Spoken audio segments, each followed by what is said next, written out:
Hello guys, welcome back to channel Oyivala. ఈరోజు video వచ్చేసి మనం సిబిఎట్ ఎగ్జామ్ కోసం ప్రిపేర్ అయ్యే ముందు మనకు సిలబస్ అంటే ఏంటో తెలియాలి. ఆ సిలబస్ కాపీ ఎలా డౌన్లోడ్ చేసుకోవాలో మనం ఈరోజు వీడియోలో తెలుసుకోబోతున్నాం. ఫస్ట్ మనం వచ్చేసి టీఎస్ సిపిగెట్ 2024 అని సెర్చ్ చేయాలి. ఎందుకంటే ఇంకా 2025 నోటిఫికేషన్ రిలీజ్ అవ్వలేదు. కాబట్టి 2024 వెబ్సైట్లోనే మనకి ప్రీవియస్ సిలబస్ కాపీ దొరుకుతుంది. అది సిమిలర్ 2025 కూడా సిమిలర్గా ఉంటుంది.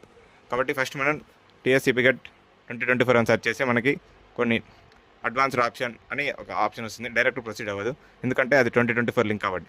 సో మనం అడ్వాన్స్ క్లిక్ చేసి ప్రొసీడ్ అని కొట్టేస్తే మనకి అఫీషియల్ వెబ్సైట్ పేజ్ ఓపెన్ అవుతుంది. అందులో మనకి సిపిగెట్ ఎగ్జామ్ కండక్ట్ చేసే డిపార్ట్మెంట్కి సంబంధించిన అన్ని ఫ్యాకల్టీ సంబంధించిన సిలబస్ కాపీస్ మనకు వస్తుంది. Faculty of science, faculty of social sciences, అట్లా కామర్స్, లా, మనకు అన్ని సంబంధించిన అన్నిటికీ మనకి దొరుకుతుంది. కాబట్టి మనం ఓపెన్ చేసి అందులో మనకు కావాల్సిన సిలబస్ డౌన్లోడ్ చేసుకోవాలి. ఇలాంటి మరిన్ని అప్డేట్స్ కోసం మా ఛానల్ని ఫాలో అవ్వండి. ఈ వీడియో కనుక నచ్చినట్టయితే like, share, subscribe, comment and do subscribe ఇవ్వాలా. Thanks for watching.